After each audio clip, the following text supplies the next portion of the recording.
Nos estudos das capacidades caloríficas, nós vamos perceber que a energia interna de uma substância aumenta quando a temperatura se eleva. O aumento dessa energia interna vai depender das condições em que se faz o aquecimento.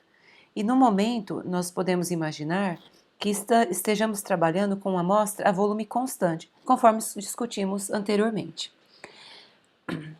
O gráfico que eu mostro para vocês é um gráfico onde eu tenho no eixo Y a energia interna e no eixo X a temperatura. Esse gráfico mostra que a curva, nós temos uma curva e essa curva apresenta um aumento, demonstra um aumento da energia interna à medida que eu aumento a temperatura.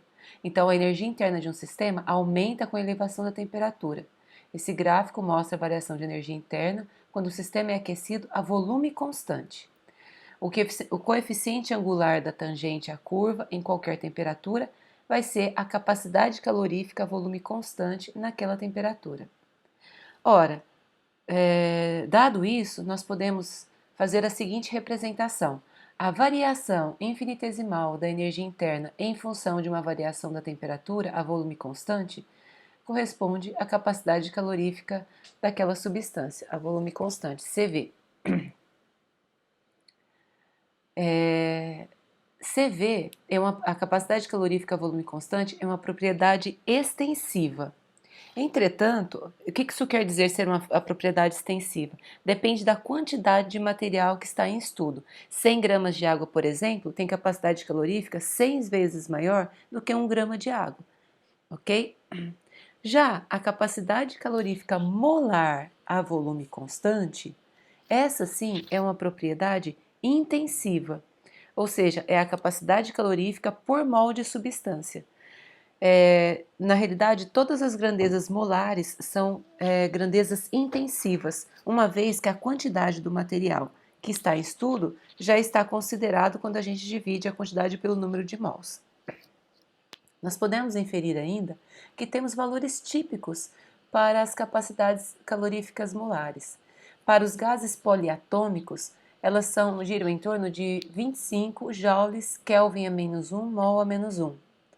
A água, nós temos 4,2 joule Kelvin a menos 1, grama a menos 1. Ou seja, eu preciso de 4,2 joules para aumentar em 1 grau a minha temperatura da água para cada 1 grama de material. Aqui eu estou tratando de uma capacidade calorífica por grama. É o que nós chamamos de capacidade calorífica específica ou calor específico, cujas unidades são joule, Kelvin menos 1, grama menos 1. Em geral, as capacidades caloríficas dependem da temperatura e diminuem à medida que a temperatura se reduz. Entretanto, para pequenas variações de temperatura, nas vizinhanças da temperatura ambiente, um pouquinho acima ou um pouquinho abaixo, a variação da capacidade calorífica é muito pequena. E nos cálculos aproximados, nós podemos admitir que as capacidades caloríficas sejam praticamente independentes da temperatura. Ok?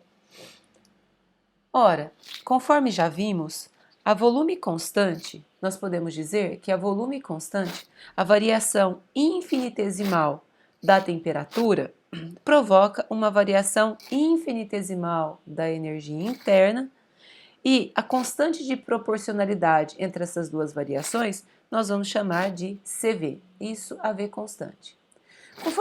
Conforme nós já dissemos, CV varia muito pouco próximo à temperatura em estudo, próximo à temperatura ambiente. Logo, quando eu faço a integral para resolver essa expressão aqui, eu vou fazer a integral, vai ser ΔU no intervalo de T1 a T2, CV dt. Ora, se CV permanece relativamente constante naquela faixa de temperatura estudada, eu posso colocar CV fora da integral. Então, CV integral de T1 a T2 de dt. A resolução dessa integral aqui, a integral de dt, é t no intervalo de T1 a T2. Então, vai ficar CV T2 menos TU. Então, eu posso dizer que ΔU vai ser igual a CV vezes dt.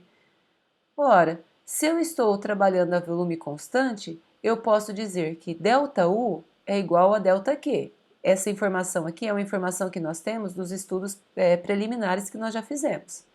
ΔU é igual a CV ΔT. ΔU também é igual a ΔQ. Ah, então eu posso dizer que ΔQ, que é igual a ΔU, também vai ser igual a CV ΔT, que é o que estou mostrando aqui. O calor a volume constante vai ser igual a capacidade calorífica a volume constante vezes ΔT. Essa é a relação entre energia interna e calor a volume constante.